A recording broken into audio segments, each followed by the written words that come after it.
세 분이 찬양을 하셨는데 300명이 찬양한 것처럼 하나님께서 크게 역사할 줄로 믿습니다. 서로 축복하십니다. 오늘도 은혜 받고 행복하세요.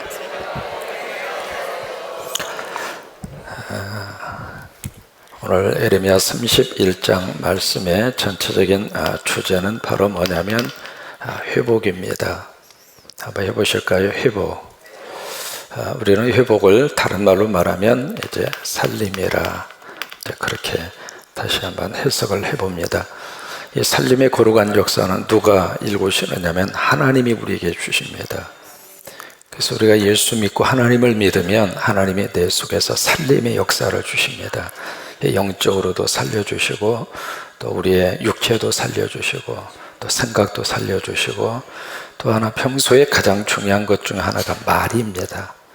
사람이 언어가 살아야 이 생각이 살아납니다. 그래서 늘 우리 말이 감정에 치우쳐서 거의 말의 90% 이상이 부정적입니다. 왜냐하면 그쪽으로 이미 훈련이 되어져 있기 때문에 그렇습니다. 어떤 사건을 보면은 그 사건에 대해서 부정적으로 그리고 그 사건의 어떤 안 좋은 방향으로만 생각이 자꾸 그쪽으로 흘러갑니다. 근데 이제 하나님이 내 속에 은혜를 주시고 성령의 은혜를 받으면 말에 대한 이 세상과 사건을 바라보는 태도가 달라집니다. 그래서 이제 말 자체가 벌써 살림의 말로 바꿔져야 돼요. 그래서 이제 바로 이 회복과 살림의 거룩한 약속을 우리가 허락을 해 주시는데 오늘 성경에 보시면은 뭐가 나오느냐면 라마가 나옵니다. 라마에서 지금 이제 단식하고 통곡하는 소리가 들린다. 왜 그러는가? 라헬이 자기의 자식이 죽었기 때문이다. 그리고 거기에서 위로받기를 거절했다. 이제 그게 이제 오늘 말씀의 시작이거든요. 근데 그 말씀이 마태복음 2장에 보시면은 헤롯이 바로 예수님의 탄생 시절에 동방박사를 통해서 2살 이하의 사람들, 그러니까 그 땅에 왕이 태어났다고 하는 그 생각에 사로잡혀서 헤롯이 2살 이하의 어린아이들을 전부 다 몰살을 시킵니다. 지난번에 베들레헴에 갔을 때 베들레헴에 예수님 탄생 기념교회당 바로 옆에 그 2살 이하의 어린아이들의 뼈들이 이렇게 안치되어져 있는 그곳을 이제 다녀왔는데, 그러니까 2살 이하의 아이들을 이제 죽이잖아요. 이제 그 사건을 언급을 하면서 이 에레미야 31장에 있는 이 말씀을 마태 2장에서 인용을 합니다. 오늘 이 라마에서 이 탄식하고 통곡하는 소리 그리고 이 라헬, 이게 어떤 의미를 가지고 있을까? 이 라마라고 하는 장소는 어디 있느냐면 우리가 이제 성경을 읽으면서 이 지리적인 위치를 꼭 한번 머릿속에 기억을 해야 할 필요가 있습니다. 왜냐하면 지리적인 위치를 아는 거하고 모르는 거하고는 이해하는 차원이 다릅니다. 군산이라고 하는 장소가 어느 곳에 있는가 기억하고 군산을 생각하는 거하고 군산이 저 강원도 위에 있다고 생각하는 거하고는 천지 차이인 거예요. 그런 것처럼 어느 정도 이제 지리적으로 어디 위치해져 있는가라고 하는 것을 좀 기억해야 할 필요가 있습니다. 이 지도는 꼭 여러분 기억하셨으면 좋겠습니다. 이제 하도 많이 들어서 아시겠죠? 다시 한번 기억하는 의미에서 빵떡을 그리고 같이 웬만하면 따라서 하십시오. 빵떡을 그리고 삼지창을 꽂고 돼지 족발을 비슷하게, 그 다음에 이건 뭐죠? 닭다리. 이제 여기까지만 하시죠. 그래서 여기가 요단강입니다. 지금 여기서 이제 요단강 이쪽에 우리가 지난번 여호수아를 통해서 우리가 배운 것처럼 길갈이 여기에 있습니다. 그리고 밑에 여리고가 있습니다. 여리고에서 이쪽 지중해 방향으로 쭉 올라가면 뭐가 있느냐면 여기에 예루살렘이 있습니다. 예루살렘에서 같은 직선 거리로 밑으로 좀 내려오면은 베들레헴이 있습니다. 그리고 예루살렘에서 조금 위쪽으로 올라가면 베델이 있습니다. 그러면 라마는 어디에 있느냐면 바로 이 예루살렘과 베델 그 사이에, 그리고 예루살렘 쪽으로 약간 밑부분에 위치해져 있는 동네가 라마입니다. 그러니까 예루살렘 입장에서 보면 이 라마는 북쪽으로 약 한 8km 정도 떨어져 있거든요. 그리고 이 라마는 사무엘이라고 하는 분의 고향입니다. 이 라마가 어떤 의미를 가지고 있느냐면 이스라엘이 나라가 둘로 이렇게 바뀌어졌잖아요. 둘로 이렇게 쫙 나누어졌는데 윗동네가 바로 북쪽에 이스라엘이잖아요. 그 남쪽은 유다이고요. 이 라마라고 하는 이 지역은 북쪽과 그리고 남쪽의 경계선입니다. 경계선인데 이 라마에서 무슨 일이 생겼느냐면 바로 이 아수르와 바벨론에 의해서 북쪽과 그리고 남쪽이 완전히 망하잖아요. 그래서 포로로 끌고 가는데 그 포로자들, 북쪽과 남쪽의 포로자들의 집결지가 바로 라마였습니다. 라마. 그러니까 이 라마에서 집결해가지고 여기에서 포로들을 전부 다 위쪽으로 끌고 가서 아수르와 바벨론 지역으로 포로를 끌고 간 거예요. 그러니까 여러분 생각을 해보세요.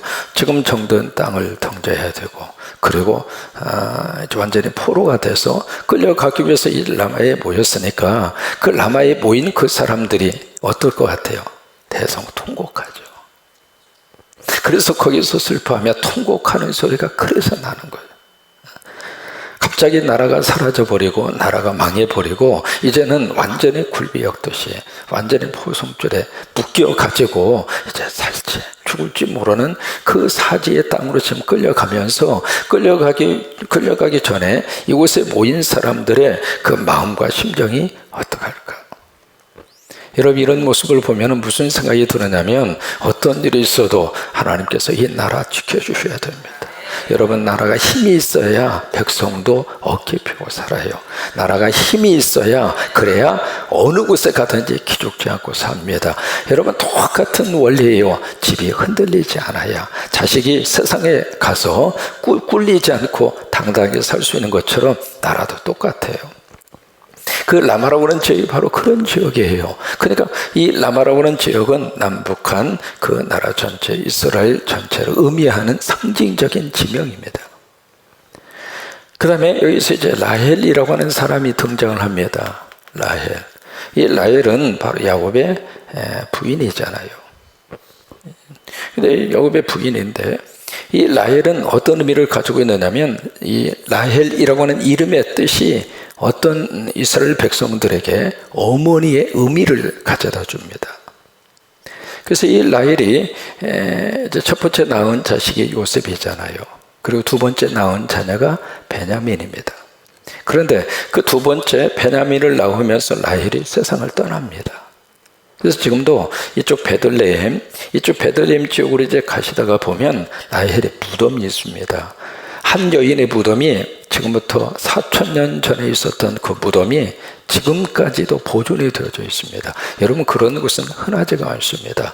그만큼 이스라엘 사람들은 이 라헬이라고 하는 사람을 아주 소중하게 생각을 해요. 어떤 민족의 어머니 그런 의미를 가지고 있거든요. 그런데 이 라헬이 어떤 영적 의미에서 라헬이 이스라엘이라고 하는 의미를 가지고 있는데 여기서 큰아들, 여기 큰아들이 이스라엘이거든요. 큰아들 이스라엘이 주전 722년에 아수르에 의해서 포로로 끌려갑니다.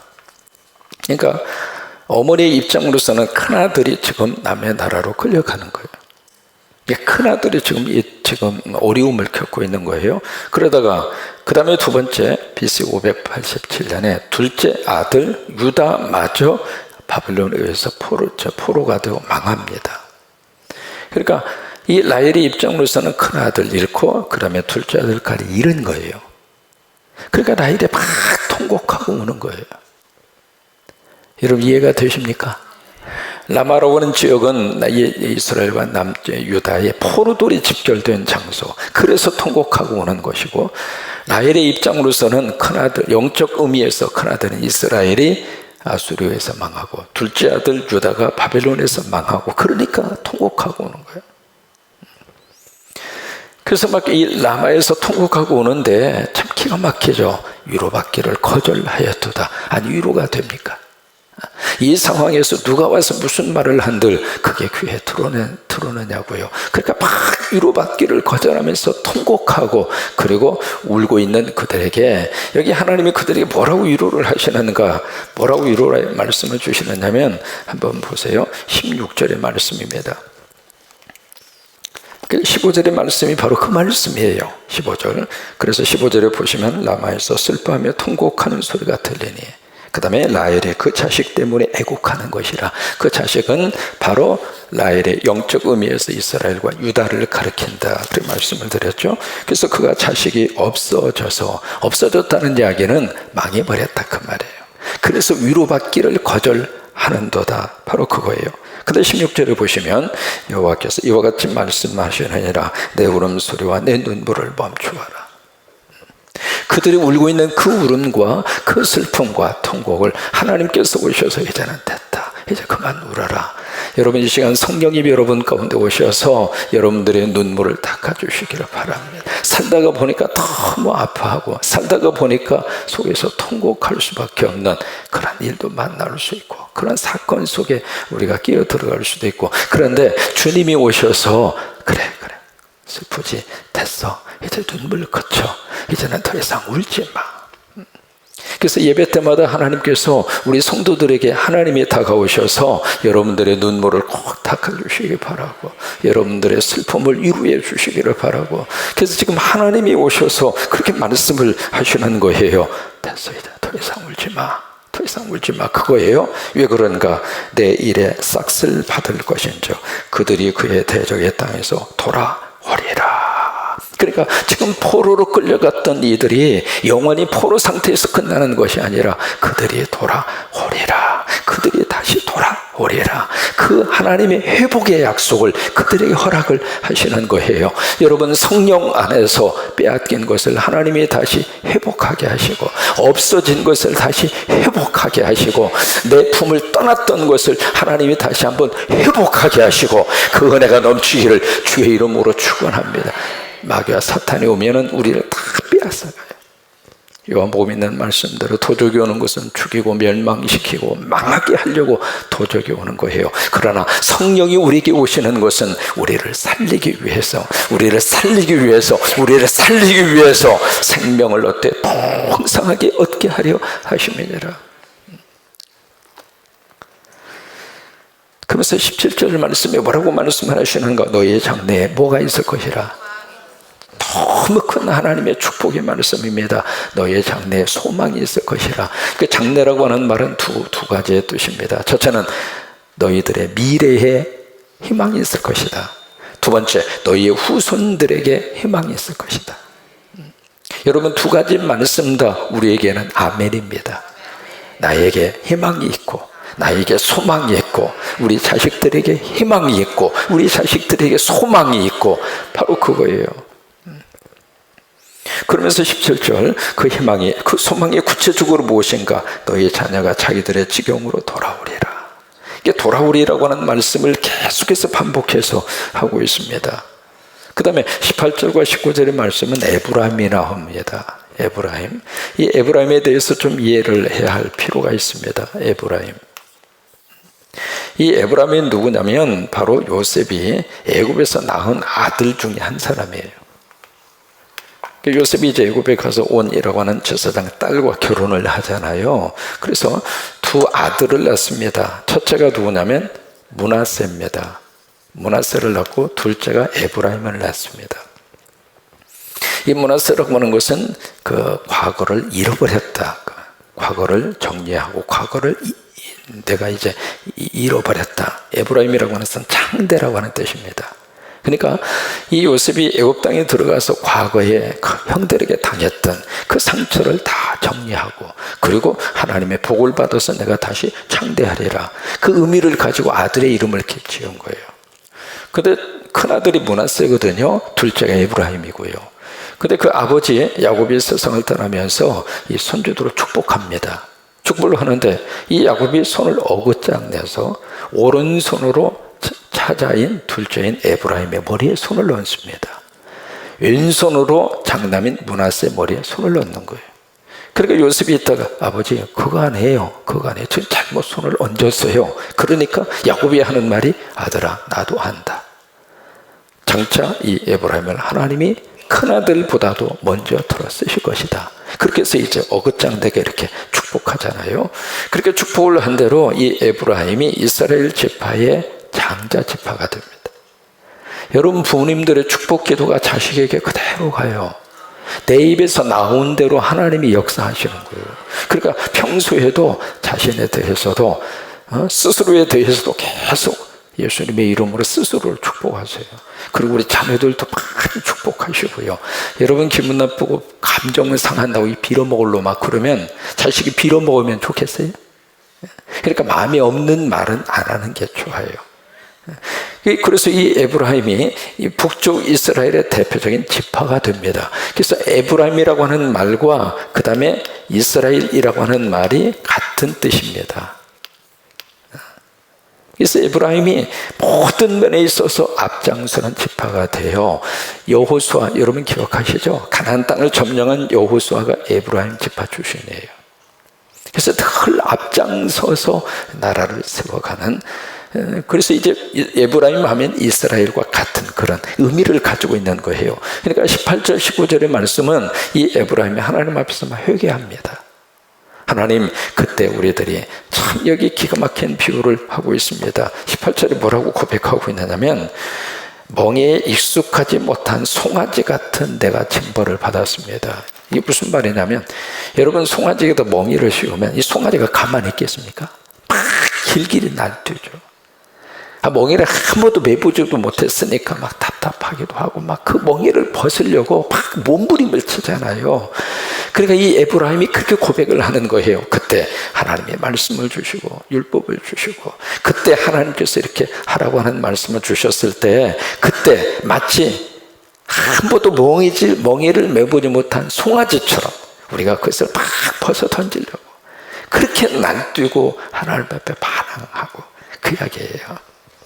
그때 하나님께서 그러면서 이제 회개를 하는 거예요. 19절에 내가 돌이킨 후에 뉘우쳤고, 이게 이제 에브라임 이스라엘의 회개잖아요. 그 회개를 듣고 20절에 보시면 하나님이 내가 다시 에브라임을 기뻐하는 자식이 아니냐, 그러면서 내가 반드시 그를 불쌍히 여기리라. 그래서 회개하는 이 이스라엘 백성을 하나님이 다시 품어주시는 거예요.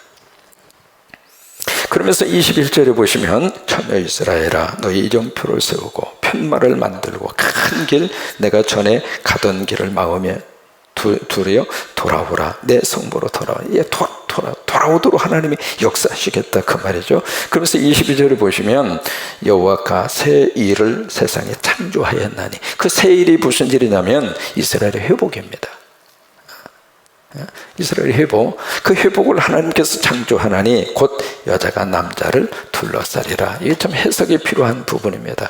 여자가 남자를 둘러싸리라 무슨 얘기냐면 여자가 남자를 보호하리라 그 말이에요. 여러분 여기에 여자가 남자를 보호하리라, 이게 바로 뭐냐면 예수 그리스도 메시아의 탄생을 의미하는 거예요. 여자의 후손으로 예수님이 이 세상에 오시잖아요. 그래서 여자의 후손으로 오시는 예수님이 남자, 이 세상의 모든 사람을 의미하고 있습니다. 그 사람들을 주님이 보호하리라 그 말이에요. 그러면서 이 말씀을 주시면서 여기에 17절에 있는 말씀대로 너희의 장래에 무엇이 있을 것이라, 소망이 있을 것이라. 여러분 이 말씀이 오늘 이 새벽에 가슴에 꼭 기억하셨으면 좋겠습니다. 한번 해보실까요? 나의 장래에 소망이 있을 것이다. 그렇게 믿으시면 하면 먼저 우리 스스로에게 하나님께서 소망이 있도록 축복하시기를 바라고, 또 우리 자녀들에게 하나님께서 소망을 부어주시게 되기를 바라고, 우리가 기도하는 이유가 거기에 있습니다. 왜 기도할까? 첫째, 기도하면 나에게 희망이 생깁니다. 내가 예배를 드리고 있다는 이야기는 아직도 나에게 희망이 있다 그 말이에요. 예배 자리에 참여할 때마다 성령이 우리를 만나주시고 우리에게 꿈을 주시고 그리고 다시 우리에게 소망을 주시고, 또 우리가 기도하고 있다는 이야기는 우리 후손들에게 희망이 있다 그 말이에요. 내가 기도로 뿌려놓으면 하나님이 반드시 거두도록 누가 역사하시는가? 하나님이 역사하십니다. 그래서 여러분 힘들어도 새벽의 재단을 통해서 그저 하나님 앞에 눈물로 기도의 씨앗을 뿌리는 거예요. 우리 아버님 세대 참 힘들고 고통스러운 삶을 살았잖아요. 그죠? 그런 삶을 사시면서도 신앙의 1세대, 2세대 그저 그냥 주의 전에 와서 눈물로 하나님 우리 후손들은 잘되게 해주세요.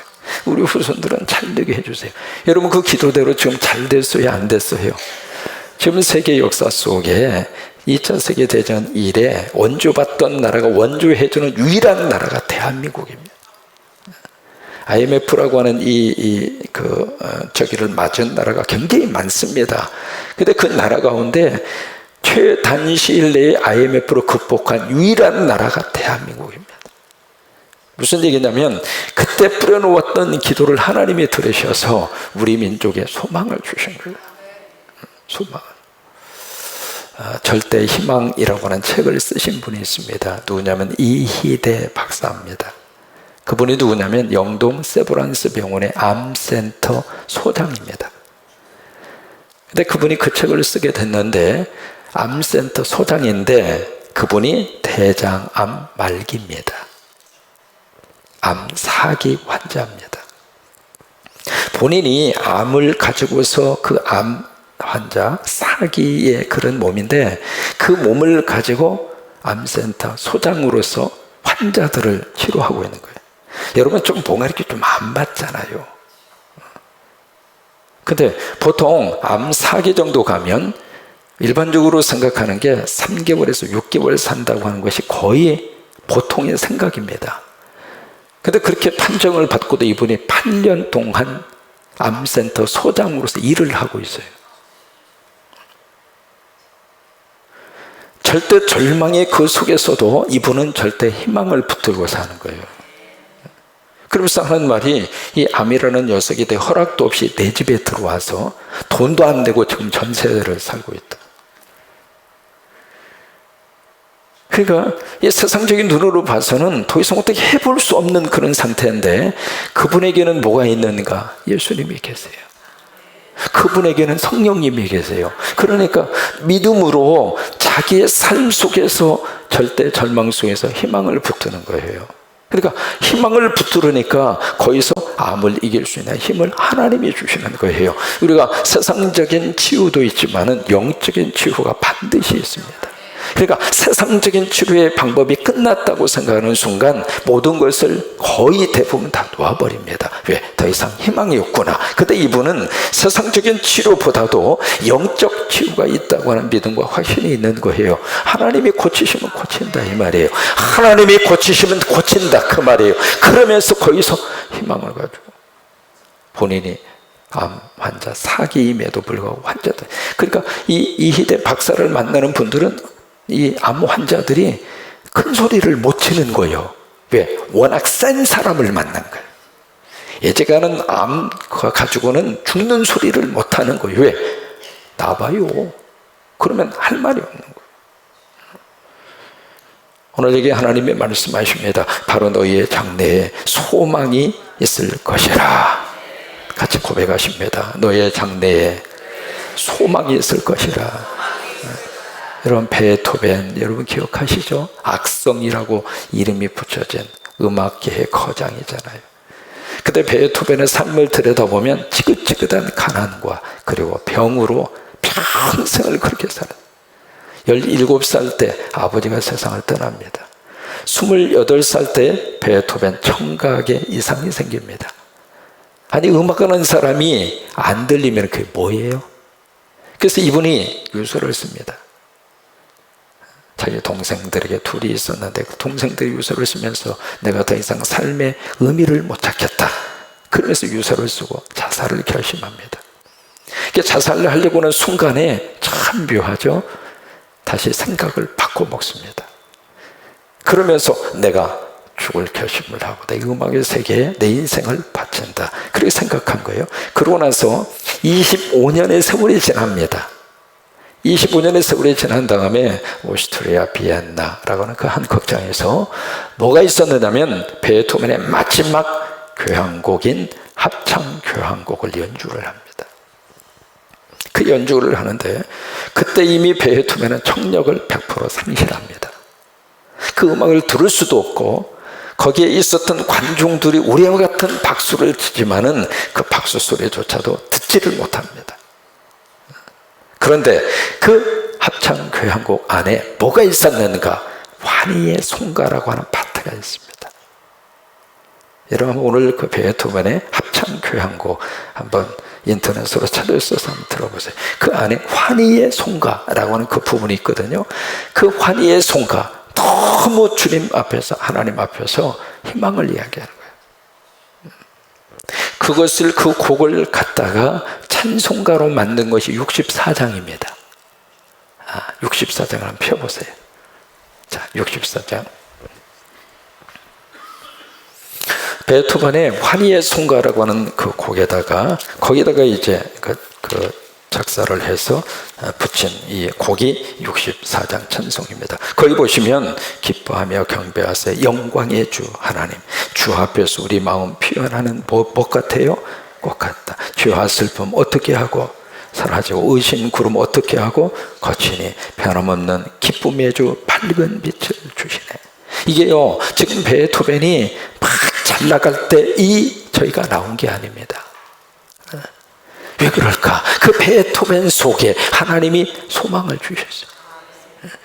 여러분, 이 새벽에 하나님이 우리에게 꼭 소망을 주셔서 마귀와 사탄은 절망하게 하지만 그 속에서 우리가 성령님 의지하고 하나님이 나에게 소망을 있을 것이라, 너에게 소망이 있을 것이라, 너에게 소망이 있을 것이라, 우리 성광교회에게 소망이 있을 것이라, 우리 후손들에게 소망이 있을 것이라, 서로 보시면서 이렇게 축복하십니다. 소망이 있을 것입니다. 소망이 있을 것입니다. 예.